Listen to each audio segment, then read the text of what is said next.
Good evening. I am so excited to be with you again tonight. It has been a long day at the office. In my real life, I am an educator. I'm somebody who has the opportunity to work in schools all over the country, and I need the opportunity sometimes to decompress. And tonight is one of those opportunities that we have. I get to talk to one of my very good friends, a sister who you're going to love how we met. Um, it's important to know somebody, a backstory, but I get to talk to a very good friend of mine. Some of you know her, many of you do. She is an Emmy Award winning TV host, and you will recognize her as soon as she comes on, but not just a TV host in terms of her show as a judge, but really she is multidimensional. Please join me in welcoming my very good friend, Miss Lauren Lake. Lauren is only human. Can I hear? Yes, What's going on, sis? it is so good to see you. We finally made it happen. I know, right? It only took what, 5, 6, 7, 8, 9 years? Years. Yeah, yes. So I'm gonna jump right into it. How do we meet? Okay. How do we meet? Okay. So this would have been maybe over 10 years ago. I get a call from Dr. Bill Cosby. At that time, I was traveling the country doing speaking engagements with him. And he called me and he said, I have this brother I really want you to meet. And he's about to do a hit on Fox News. He's not really into TV a lot. I know you know a lot about it, but I want you all to meet because I think you all have a lot in common. You're really all about community. You're about empowerment. You're about students. You're about education. You're about, you know, learning how to be responsible for oneself, limitless lives, all of these things. And he was so excited for us to meet.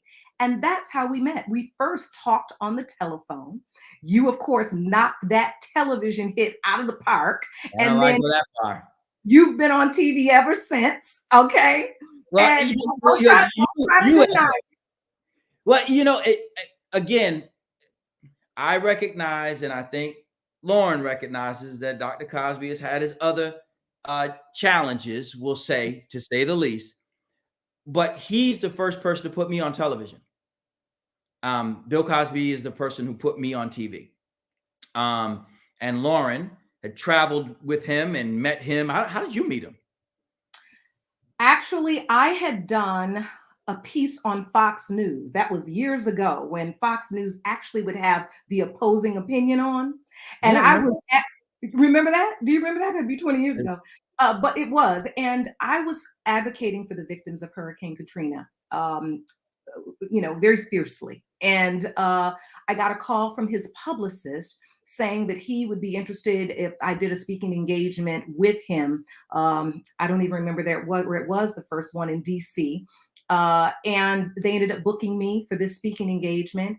And then I was booked for more and more speaking engagements at which time I met you. And that's how I met him. I was actually on air advocating, and his PR person called and they ended up booking me for a speaking engagement. Yep. It's interesting that you mentioned that because it's easy to take a look at some of what a person has done, some of what a person is, and not be able to look at them in the sum of who they are.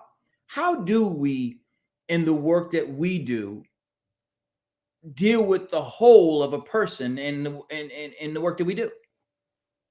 Well, I started off as a criminal defense attorney. So, for me, it was my life's work, right? Looking at the totality of a person. Is it difficult? Yes. Is it challenging? Yes, of course. Do you often feel conflicted? Yes. Is it possible to know, see, and experience the good in a person and yet have to honor, acknowledge, accept, and deal with the bad, the awful, the criminal, right? This is the complex nature of humanity, right? And I think we've entered a very singular dialogue of, you know what, somebody did this, blah, blah, blah, blah, blah, cancel them and everything that went with them, right? And I think that becomes easy. I often talked about this as a former criminal defense attorney. It is very easy to do until it is your son, your brother, your father, your uncle, your sister, your daughter, your mother, right? And so I think that's where we are in this space and time, is where everybody's figuring out how they do this. And I think it's important to note that it's an individual thing. I don't know what the is. I think now that we have the internet and social media and we're this collective online community, that people somehow believe that if the most people post one thing, that now that is the opinion, right? That everyone needs to subscribe to. That is not reality. We are wasting our minds, our spirits, our time trying to think that we are going to just convince people who may not believe what we believe to believe what we believe, because it is what is popular or what is convenient or what is easier or what seems most right to me. So I think that's what we're in the struggle with right now. So should we cancel Dave Chappelle? Oh no! I just went to Dave Chappelle's show. He was just in Detroit at the Fox Theater, and it was interesting because some of the material I could see from the stand up that it was he was trying some of it, right? He was starting some of it. It wasn't exactly the way you saw on the special, but I mean, first of all, who's this word? This word cancel, right? I mean, Right. that then I think in some way implies that some person has the power to cancel, right?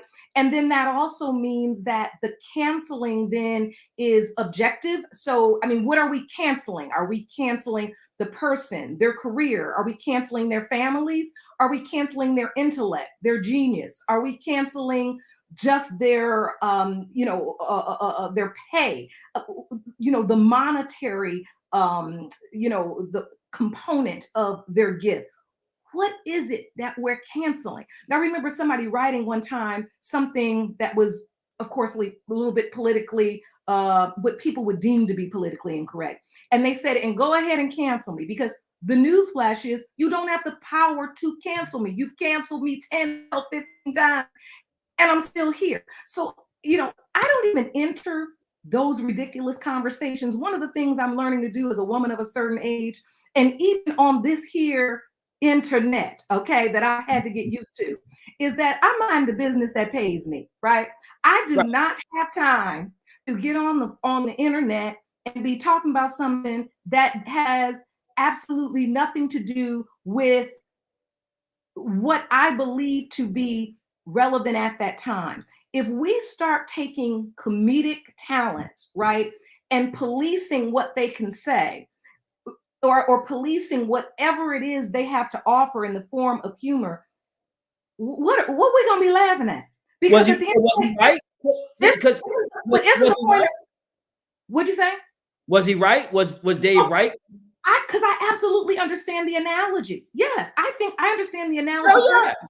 I do not believe, and like I said, this is what is really, really interesting about this particular controversy, right? Usually I'm busy carrying golf clubs and lacrosse equipment and footballs and dropping off at practice. So I'm For not her usually in a son. lot of this. For her Right. This is son. my real life, my mom's life. She's not a caddy in her free time. This Yeah, is for her son. I'm CJ's driver.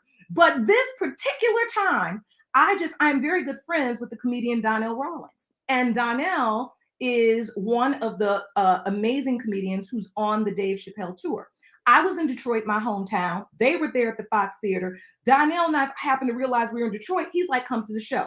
Long story short, like I said, I started seeing this material come together.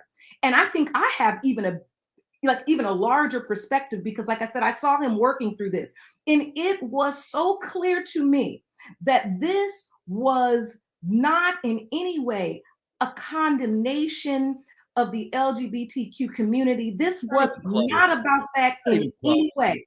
If you follow the logic, it is basically, and if you connect it to, I think, the previous comedy special, where what was the joke he did one time? He goes, okay, I'm gonna imitate somebody. If you do anything we don't like, if you do, remember he did that joke, Yeah, and it was like, that you. who is that? Yeah, he goes, and it's you, it's y'all. right? Yeah. He has been connecting the dots on what he's been trying to say now in his comedy is that we have become a nation, a culture, a community of finger pointing drama kings and queens, right? Where Yeah. if the joke does not fit what we want, we're gonna tell everybody's jokes. We're gonna tell you what the punchlines I of mean, your but, joke. but isn't that the part? Because this is really where, let's just call it. Let's just call it out. It is white people deciding when they are going to be oppressors or oppressed or the savior, because that's what he was really talking about. He And, was but when saying, and it's even deeper, it is also the responsibility, right, of the Black community. Okay. I think he was really going here in this, in that if we are going to allow ourselves to be up in arms about one societal ill, right? Why in the world are we not up in arms in this other very important, relevant societal ill? Like, what makes one societal ill more damaging, more worthy of, ire, frustration, right, and right, yeah, right, then, and, then another. And that's what he's looking. He's telling you, look at your value system. That's to me what the joke is. And I think there isn't a person in the audience, inside the building or out, that cannot relate to the moment where they had to reevaluate but, evaluate their but, priorities. but stay there. But stay there. Put black in front of anything, and it becomes more problematic. A Right. a homosexual is a homosexual, but a black homosexual, That's right. a woman is its own issue. Right. Being a woman is its own issue. But being a black woman is a whole different. Being a man may carry its own challenges, but being a black man is a whole different thing. Because what I think Dave Chappelle was trying to do is something that you and I talk about. I don't get to be Dr. Steve Perry. You don't get to be attorney Lauren Lake when you leave the context of the place where you are identified as such. Meaning that if I am in my schools, I get to be Dr. Steve Perry, the earned position that I have, who went to this kind of Yes. school and did things, and I get to be successful. But then I take this off, right? I come here and I get in my car, right? And I start taking my son home, and I'm not Dr. Steve Perry anymore. I'm Yeah. the furthest thing from that. I'm just a You, black man driving a big car. it's it. And I actually lose my full status by just leaving the place that I'm in. I Right. lose everything. I may have the biggest house on the block, but someone with the smallest house on the block or who's just white and driving by can take that away from me. They don't have to be a cop. Absolutely. They could be a Karen. They could be Absolutely. a Ken. They could take that away from me. And so what Dave Chappelle was saying is you don't get to punch down on me. You don't Yes. get to do that. You don't get to Right. punch down on me. I, as a black man, don't get to live beyond my status because at any given time, you can come and say, come here, come here, come here, come here. Get your ass back here. That's right. Right. And I think it was years ago, and I may be paraphrasing, but I'm sure your audience will remember this. Or he did an interview years ago after that whole thing where he had the big, I think it was the Comedy Central deal, where he had the whole Dave Chappelle show, right? And he left. And he had such a poignant position in this one interview where he said, I realized at one point that they weren't laughing with me, they were laughing at me, right? And when you talk about, and look, I'm not a black man, I am a black woman, but I have a I have a black black son. son. So, what I realized in that moment is that he became intensely aware, right, that he was the joke, right? Although he might have been making the money and making the content and been the star and been the whatever at that time, right? In those rooms, right? Surrounded by these people, they weren't laughing with him, they were laughing at him, that he Became the realized butt of the joke. and that he was the butt of the joke. When there was the hierarchy, he was here. I think that joke he's trying to do is only an extension of this very real realization that he has come to in his life. And he said something in one of his comedy specials that I went to before this, and he was saying something like, I am fighting to get free, right? Like, I am fighting to get free through this comedy because I think we have created certain parameters in our society where, as I said, certain societal ills are deemed to be more, you A shouldn't greater say, concern. They yeah, carry the whole carry my weight, right? trend Then others. is But that but but who's making this up? right. And his point is there's another comedian who is white, and he has this joke, and he says, "I have a career-ending joke," and Mm, and he says, "There were three Jewish guys," and then he leaves it there. Like anything I say after that is gonna crush my career. But to Dave's point, Dave used the N word probably about 300 times. Nobody yes. had an issue with that. No, Nobody. and what's interesting is I am not an N-word user, right? I don't really like to hear it.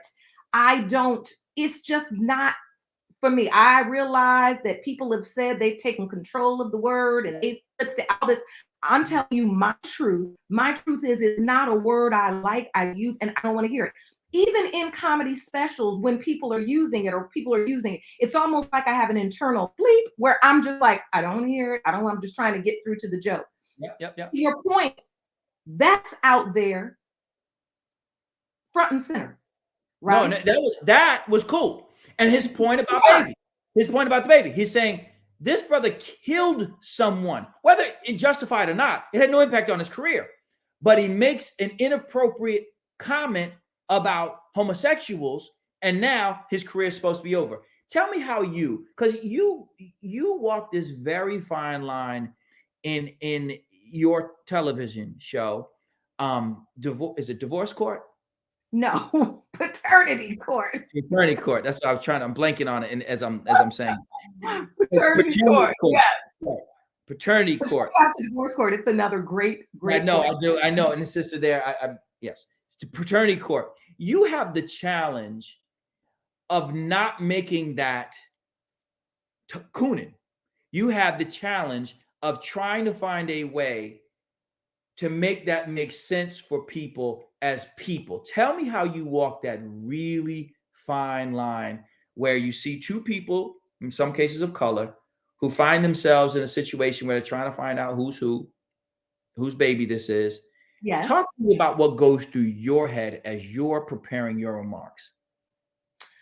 I think one of the things that people don't know is that I don't know the cases before they come in. I don't know what the story is going to be really. So I am really on a fact finding mission when I'm asking those questions, trying to figure out who did what happened, how did we get here? And I think what I do instinctively and intuitively is I do my best to spiritually connect and meet people where they are. Right? That's why you'll see sometimes where I get really angry and people will be like, "Whoa, you was all over him." And it's like, well, because really the woman was probably so angry and it's an anger she can't express or can't express. And so I try to express it to move into a place where they've never moved before so I can begin to uncover how we get here. It is very much a tightrope. But what I believe is it's worth the risk. I think sometimes people have, written to me, you so hard on the woman, you so hard on the man, you so hard. Everybody has a complaint about what you do and they feel like they can do it better. And I always say, great, because when you get your judge show, you can do it Right. exactly the way you want to do it. But I'll tell you what, you take on 1,000 people's stories over the last 6, 7 years, right? And have them tell you those stories. And you take that in and you look at these beautiful kids' faces and you do that. And you realize that at some time you got to say that this baby or this situation is worth more than me saying something wrong, me saying something to offend someone, maybe be getting it wrong. Sometimes I go all the way off on somebody, and at the end of the day, they're right. They're not the father, But one of the but but it that doesn't connects change the fact that I go where I go because that's what I do. but it connects to who you are. One of the reasons I wanted to start at the top with how we met is because you, Lauren Lake, have done every kind of show that there is. I mean, you've had your own shows around designing. This is the person who designed our offices. She did a fantastic job. Thank Um, you. But so you've been on HG. What are some of the networks you've been on? Uh, I know I hate it's easier to you. Okay, have you HGTV not only been on Chinese television? Let me paternity court. start there. Paternity court, actually, paternity court, I believe, does in all over the world. But I will say this: paternity court is syndicated, so there are not many channels that I have not been on. I did have a show on HGTV for 6 seasons called Spice Up My Kitchen. I've been on TLC. I've done a lot in the home space many years ago, 20 years ago. Yeah, I've done shows like The View, The Real, Dr. Phil, all of those shows as well. I've been doing television now for about 20 years, so I've been around. Well, but to me, the biggest backstory for you, as I've come to know you, is that you live a limitless life. Yes. Meaning that yes, you were a criminal defense attorney, and you have since gone all the way through into a couple. Was it 2 years ago that you won the Emmy for paternity court? Yes. Yes, that would Two have been years 2 years. ago. 2 or Yep. So 3. it's 2 Yeah. years ago. So 2 years ago, you are helming starring in your own show, Paternity Court. But I don't think that people understand the grind in between there. And I want you to take us through this notion of limitlessness and Black excellence and how you work to embody those in all that you do. Well, I'll tell you, people always say, well, how did you come up with this thing of limitless living? This was really a survival mechanism, right? I have been a person who has embraced my multifaceted um, talents, right? I think from the start, because it's how I made my living, right? When I was in law school, I would sing in bands on the weekend, corporate bands, wedding bands. I sang weddings, funerals, everything to And earn money. background for Diddy. Yeah, yes, I did. And that led to me becoming a professional background singer. I've sing background for Diddy and Mary J. Blige and JT Taylor and one of Jay Z's Blueprint album. I've done a lot of things. And it's because what I've always had to do is monetize my gifts, right? Keep going on Because, that. That's a thing. That's a real well, thing. I had to, right? And I'm in law school, and so this money I'd make on the weekends would be what I could pay for my books, or I could pay my apartment rent, or whatever it was. And so I began early on to say, I don't want to leave any gifts just sitting on the table. How do I monetize what I do? And how do I trust my gifts and not allow others to value my gifts? When I got the show on HGTV, I never forget going to the audition, and I walked in and all these people had those big old portfolio things, and honey, they were sketching and talking about what they were going to do. And here I am, a lawyer, right? And a background singer.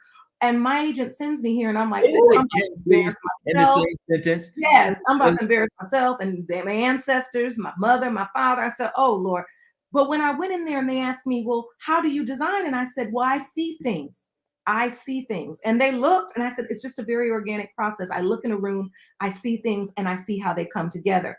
What I had to develop over time is this limitless mindset, right? That I cannot let other people's one dimensional perspective of me, right, somehow interfere with my multifaceted destiny, the one that I know I have, right? Right. That others may be one dimensional in thought as it relates to you. But if you have faith, if you really own and acknowledge the multifaceted, nature of who you are, and we are all that, we are all more than one thing. We are.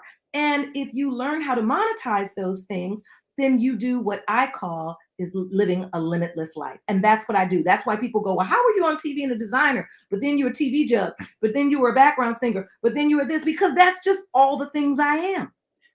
One of the things that you've done that I think is so important is you've lived your brand. And we talk a lot about encouraging women in general, but Black women in particular, to not be limited. How did you overcome what really is the safe route? You went to a great college and a great law school, and you went on to become an attorney, pass the bar, do all the actually a practicing attorney. Why don't you just sit your ass down, and just be an attorney? Like, just go be an attorney. But how many people, how many times the people who love you, and there are people who love you, pull you aside and say, Lauren, will you just sit your ass down and just be an attorney? Many times, many times. They didn't know what I was doing. This crazy girl, oh my goodness. My grandmother used to be like, where is she going next? My parents didn't know what I was doing, but I knew what I was doing. And I knew that I didn't want to be rock. I used to say this all the time. I don't want to be rocking on the rocking chair when I'm 87, talking about what I shoulda, coulda, woulda done. And I trust in the fact that the practice of law is not going anywhere, right? There will always be a person who needs a lawyer. But I have not just the right, but the responsibility to live out all that is me. And I think that is what a limitless mindset is. It's helping people understand that you can give yourself permission, right? You don't have to Mm. wait for anyone else to give you permission to be all that you are. You can give that permission to yourself. So when you're a practicing attorney with the house and the car and the life and the this, and everybody's looking like, "Ooh, that girl got it going on. Ooh, this is it." And but you deep down are saying, "But there's more. There's something else I want to try. Before I have children and I do all of these things, I want to travel the world. I always wanted to be a singer. I wanted to do this. You know what? I'm moving to LA. I did it because I could, right? Because it was on me. And as long as you can take care of your dream, right? And you can provide for yourself as you pursue your dream, then you should go after it. And that's what I did. That's limitless living. That is thinking outside the box, living outside the box. You recognize that there are a lot of people who would see you on television in your all your splendor and fabulosity and wouldn't understand that while you were doing CNN, they weren't paying for you. Mm-mm. While you were doing MS, they weren't paying. Only Uh, if I'm at the anchor desk filling in. I will say, if I was filling in as a guest host, I was paid. But a lot of those hits you're talking about, no, no. Mm-mm. which is super important for people to understand because we have a generation who wants to be paid right now, all of it right now. Give it to me right now. And they don't understand your grind of not just free, but how much you paid to be in a position, the position that you're in today. Can you talk? I know you got to go, and I'm trying to rush through it, but can you talk about the process? Because we see what we think is the product as if, oh, well, she won an Emmy and she's on television and she gets it. But that's not what happens in between the tapings. Your Oh no. mom, I don't want to call you a single mom. Your ex-husband is very much involved in your son's life, so I don't want to disregard his contributions. But you are a single mom, as it would be referred to. Talk about how you continue to exist and what the process looks like, because you're still in the game, still grinding. Always, always. I mean, I think this is hard because I have a lot of mentees, right? And I've been trying to understand our next generation, right? And what they want and what angle they're coming from, right? Because I don't think any of us want to feel like we've left them behind. Like we want to give them what we know. Much of it, sometimes they don't really care because they don't want to hear, like you said, about no hard work and doing a whole bunch for free and staying late and being the first one there and the last one to leave. And they not trying to miss nobody's, party. It's just a different world. But I think that's one of the things we have to be most transparent about because it's what people don't see. I have been a one woman show for the last 25 years, right?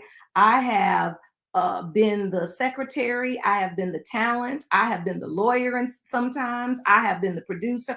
I have done it all behind the scenes because that's what it takes to learn. And this is where we're really going with this. And I think this is the part that I want our younger generation to understand is that sometimes the only way to really learn it, right, is to do it. And so sometimes skipping 5 to 7 steps only makes you, yes, get to step 8, but then realize, oh, shoot, I don't know how to stay at step 8 because I didn't do steps 2 through 7. And They so not just so much getting there, it's how do you stay? well, And I think that grind is what has helped me stay for 20 something years is because I did the work, so that then when things don't happen, I can spin out and reinvent myself.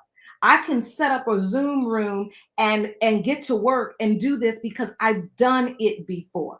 I can, reinvent my career because I've done it before. And so setbacks don't set me back as far as maybe they would if you have not built a foundation for your gift. Let's look at the foundation.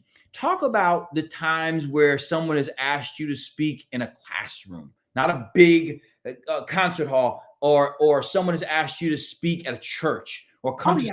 a small group. Because I think what people do not understand is, before you were singing background for Mary J, you had to be singing somewhere that nobody even knew about.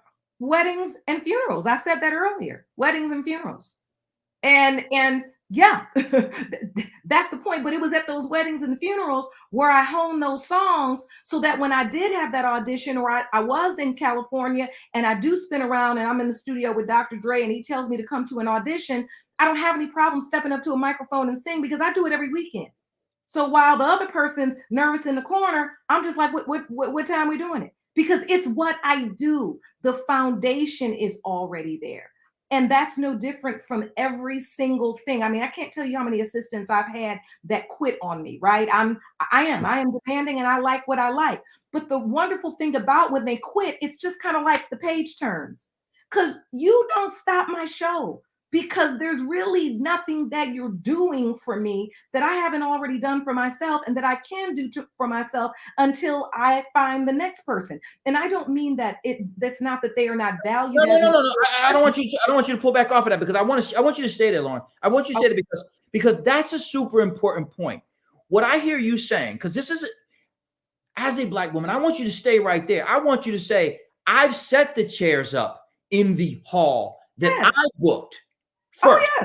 that I did the flyers for, that I went around to the barbershops and beauty salons. That because when people see you today on in the robe and in the Yeah. fabulous hair, and they don't realize that you're not a quote unquote talent, right? You're a career that they're seeing a piece of. Because I want those who are watching, and I get that they could think, well, I want to be on TV. You don't even know what it's like. Like, if you're not on TV, you don't know what you're asking for, because that's not really what you really want. Because there are a lot of people on TV. There's nothing but content going on all the Yeah. time. That's not what you want. You want a career. You want a career. I want you to talk about the granular parts of setting up the tables and doing those things, and setting the events, like an example of something like that, so that people understand. Yeah, this is, you see Judge Lauren Lake, but that's not how this thing got started. No, it's not how I got started. I mean, like I said, I have been in the music business before I was in the television business. I have paid for my own studio time, wrote my own songs, went in and paid for the studio time, recorded them, paid to get them mixed, put the labels on. Look, I'm telling my age now. We used to have cassette tapes, okay, and label those and mail them out to people, and all of those things that I've done. As you said, I have done free events, talked at churches, and look, don't everybody now email me, invite me to speak for free They got to somewhere, pay now. Or they got to because pay now. I am CJ's driver. Okay, I Yeah. have a job. Yeah. But no, really. I have done all of these things because I believed in my mission and my message. And really, I believe that my craft is my ministry. I believe in those things. And so there was nothing for me to set up the tables, go print the flyers at a Kinko's and stand over there and cut them with the cutter, trying to get them straight myself. Nothing to it, right? And I can still, at 52 years old, I can jump back in that spot again And won't sweat it. in a hot minute and don't have any problems. People laugh at me because they'll say, why are you moving the tables? Why are you doing that? I'm so used to doing it that I will do it, because whatever it takes to get get it done, that's what we have to do. And I think that's one of the things that I want to, you bring up a lot of young people. I want to be on TV. I want to be on TV. And a lot of times I'll say to them, okay, let me pull up your name on my phone. And when I pull up their name on my phone, I don't see nothing. And I say, well, I thought you want to be on TV. Well, I do. I want to be on ETV. I want to be on this. I want to be on that. Well, why, when I go to this internet, do I not see a channel, a something, your social media where you're doing what you say you so great at doing? Why do all I see is your butt and your and and pictures with your butt to the front when you're telling me you are a journalist or you are this? Where are you doing your craft? Right? That's the point right there, though. That's Why it. are we That's doing it? what they're waiting for is to be invited to the conversation. They're being invited to be on TV as opposed to doing the things that you do. So you and I met as we mentioned through Bill Cosby. Yes. And one of the reasons why that is a unifying experience is because he and I met because of a book that I had written and I published Yes. myself. And I Man published up. it myself, man up. I published it myself. And he got a hold of it and he Yes. contacted me. But trust and believe, before I went on and did that first Hannity and Combs, and before I had Yes. the opportunity to meet you, I had been on local access television. I had been Yes. on local cable access television. I had been in local debates. I had been in, I was that 90 seconds that they gave me, I had done it 100 times. I had done it a Yeah. thousand times. And And it that's showed. right. And And and people it don't showed. understand that when they cut the lights on and they cut the cameras on, you've been doing this for years. It's just that Oh yeah. somebody decided to put the camera on. And so to your point, when these young women and men say to you that they want to do what you do, they don't understand that they should already be doing it. If they want a judge show, make a judge show. That's it. They want to Well, design. it's funny you said that is because the reason why I wrote my self-published book, Girl, Let Me Tell You, is because of you. One of the first times, I don't know where we were, we either did a speaking thing together or either you were in New York, we met for lunch, and I was telling you that I was shopping for a book deal, but that was frustrated because I was writing a book about life and love for single successful women. And I kept getting into these big, rooms of these publishers and all of this. And then they kept telling me, well, you need to tweak this. And, I don't think people want to really read this. And I was telling you this story, and you were like, if you know the story that you're supposed to tell, then stop writing a book proposal and write a book. You said that to me. And that's exactly what I did.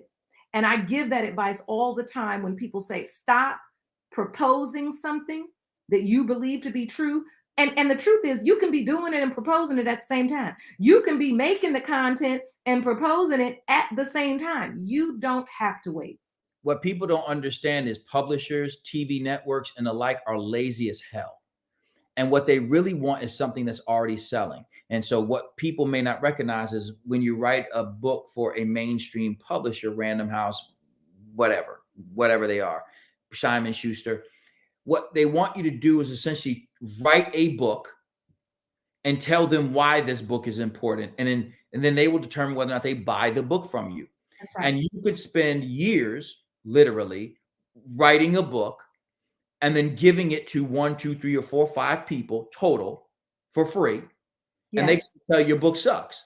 Or you could take those same 5 copies and sell them for $10 a piece and make $50. Now you can decide which one you want to do, but the more of those copies that you sell, the more interesting you become to that publisher. The same is true to the TV networks. One of the reasons why they come for you is because they know what they're going to get. They've seen it. They can go on the internet. You've created a brand for yourself. So I want to finish here again. I know I've kept you longer than I wanted to, and I knew we would struggle to get through the time That's all right. without making it longer. We're gonna have to do this again. For me, what compels me to always want to talk to you is what appears to be your fearlessness. But what does it really look like when you're sitting there and there's a distance between the last gig and the next gig? What goes through your head? Oh, this is a fantastic question. First of all, because you don't know that, but that's exactly what this says. This picture says she is fearless. That's what it says. And I Okay. always talk about fearlessness, right? Because people always say, oh, you're fearless. And I said, I am. But I am not fearless in the way that people perceive fearlessness to be. This doesn't mean that I don't feel fear, right? I wouldn't be human if I didn't feel fear sometimes.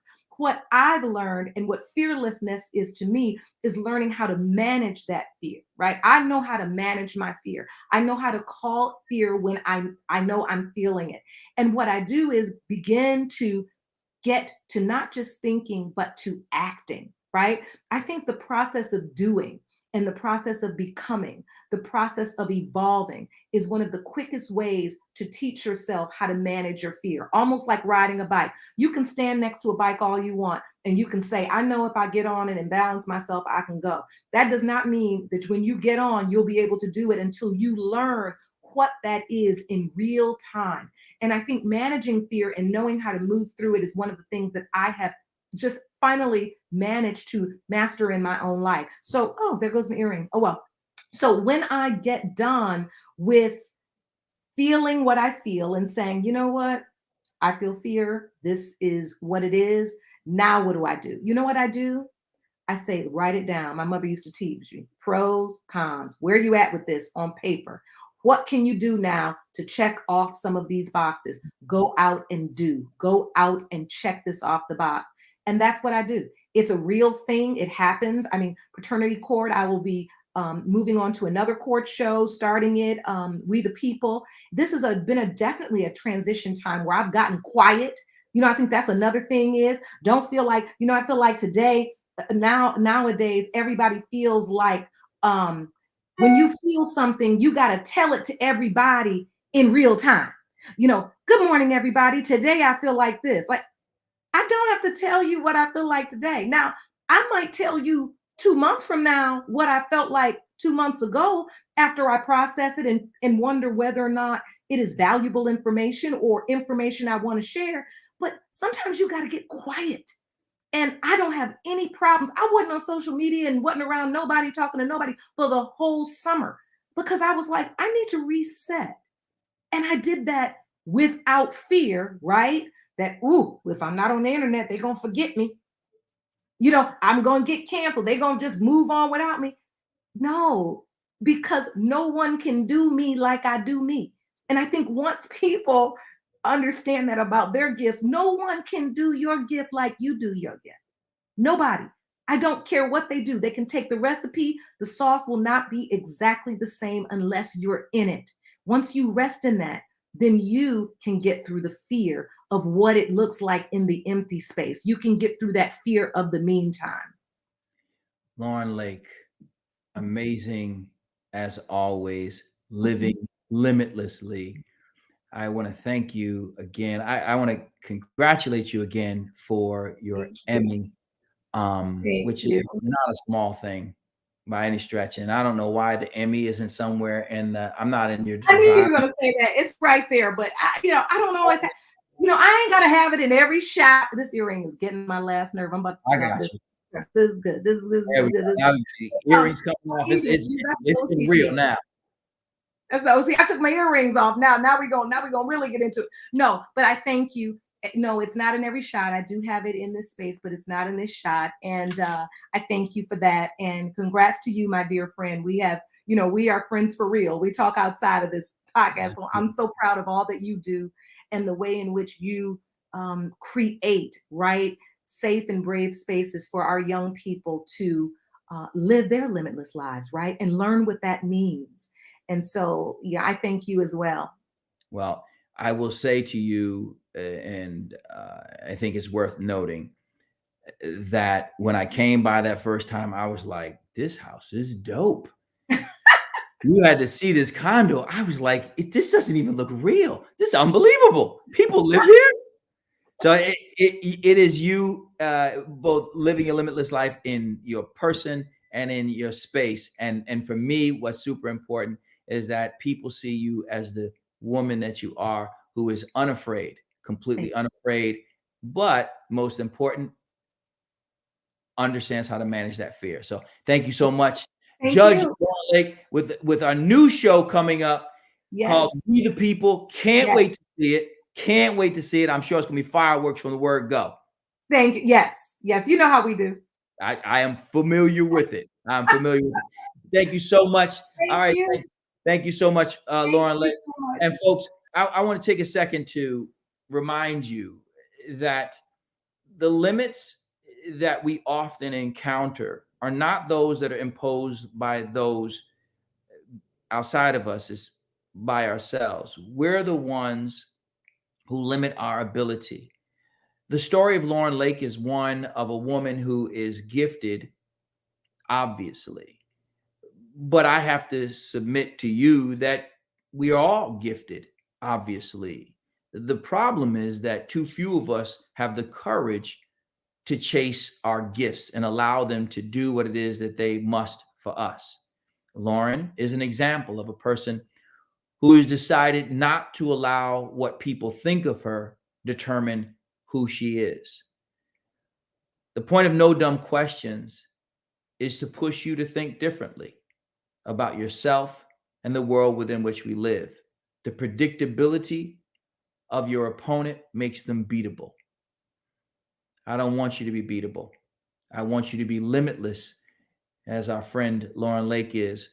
But more importantly, I want you to remember that the smartest person in the room is the one who asks the best questions. It's not the one with the best answers. So I want to thank you so much for joining me tonight. Next week, we have another fantastic show. See you live and direct on any platform that you watch. Thank you so much for joining. Appreciate you.